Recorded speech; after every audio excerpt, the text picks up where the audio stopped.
à tous, bonjour Pierre. Bonjour Paul. Bon, ravi de vous retrouver pour cette nouvelle vidéo économique. Alors cette vidéo fait suite à la réunion de la Réserve fédérale américaine qui s'est tenue ce mercredi soir. Alors sans surprise, Jérôme Powell n'a pas modifié les taux directeurs de la Réserve fédérale américaine, mais néanmoins, cette réunion était particulièrement attendue par le marché, par les entreprises, par les ménages, parce que Jérôme Powell devait donner une nouvelle orientation à la politique monétaire en 2024 et au-delà. Et évidemment, cette orientation est attendue comme étant accommodante avec des baisses de taux. Et ces baisses de taux, elles sont destinées à quoi? À dynamiser l'activité aux États-Unis. Alors, un interlocuteur classique de la Réserve fédérale, c'est la Banque centrale européenne. Et elle-même, du coup, attendait ces décisions de manière, alors qu'elle se déclare indépendante, mais probablement à pouvoir baisser plus librement ses taux durant les prochains mois. Donc ça aussi, c'était attendu par le marché. La réaction du marché, Pierre, donc, elle a été extrêmement positive, puisque, à en juger par la dynamique des marchés actions hier soir qui ont rebondi aux États-Unis de plus de 1%, du dollar qui s'est déprécié et des taux qui ont eux aussi baissé, Jérôme Powell a plutôt donc satisfait le marché. Mais qu'en est-il exactement, Pierre ? Eh bien, effectivement, on a une réaction positive de marché. Pourquoi? Eh bien, parce que Jérôme Powell a globalement adopté un ton plus accommodant que ce qui était anticipé par les investisseurs. En effet, malgré des prévisions de croissance et d'inflation qui ont été révisées à la hausse pour 2024, les membres de la Réserve fédérale tablent toujours sur 3 baisses de taux de 25 points de base en 2024, donc inchangé par rapport à décembre dernier. Finalement, Jérôme Powell, donc le président de la Réserve fédérale, ne semble avoir fait que peu de cas des chiffres d'inflation et d'emploi qui ont été supérieurs aux attentes dernièrement. On a un emploi qui est toujours très dynamique aux États-Unis, une inflation qui a aussi été plus haute qu'anticipée. Mais pour Jérôme Powell, ces chiffres ne remettent pas en cause la bonne marche du processus désinflationniste et donc la trajectoire des baisses de taux en 2024. Donc pour résumer, un Jérôme Powell qui semble faire preuve d'un relatif optimisme. Alors, est-ce que tu peux nous détailler un petit peu plus cette prévision de croissance qui, semble-t-il, a été révisée à la hausse?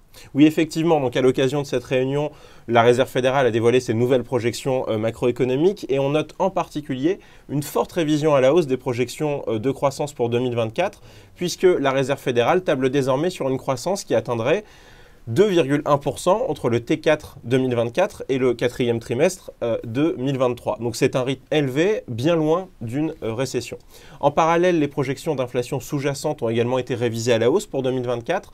Mais si on regarde en 2025 et 2026, la Réserve fédérale table toujours sur un retour de l'inflation à sa cible, donc à la cible des 2%. Merci Pierre. Donc cette tonalité, elle est extrêmement accommodante, encore une fois, si on en juge par les réactions de marché, mais est-ce qu'elle est partagée par l'ensemble des membres de la Réserve fédérale?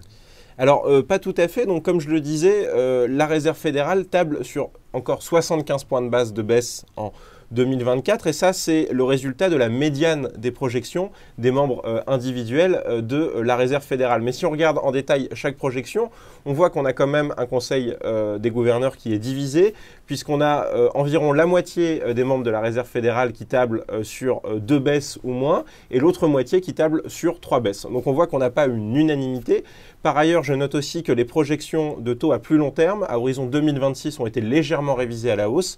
Les membres de la Fed voient une baisse de taux en moins d'ici à 2026. En revanche, les projections de taux à long terme, ce qu'on appelle le taux neutre, le taux d'équilibre, restent globalement inchangés autour de 2,5%.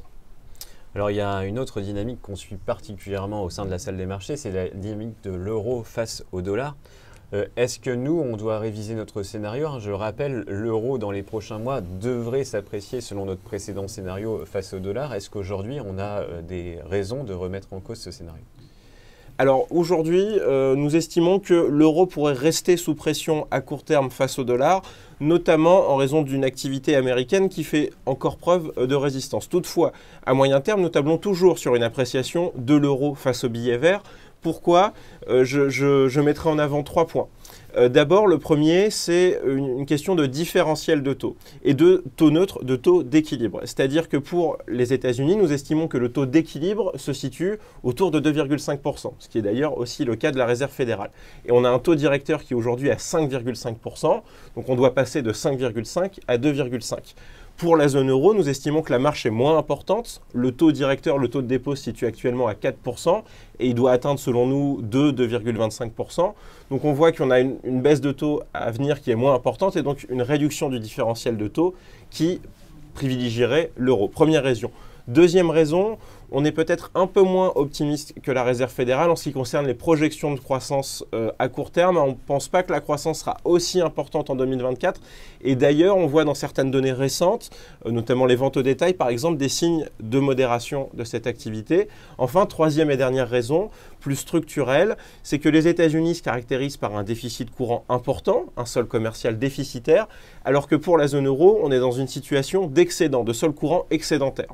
En 2022, ça n'avait pas été le cas à cause de la crise énergétique, mais aujourd'hui, on retrouve ce solde courant excédentaire et ça, c'est aussi un soutien pour l'euro face au dollar à moyen terme.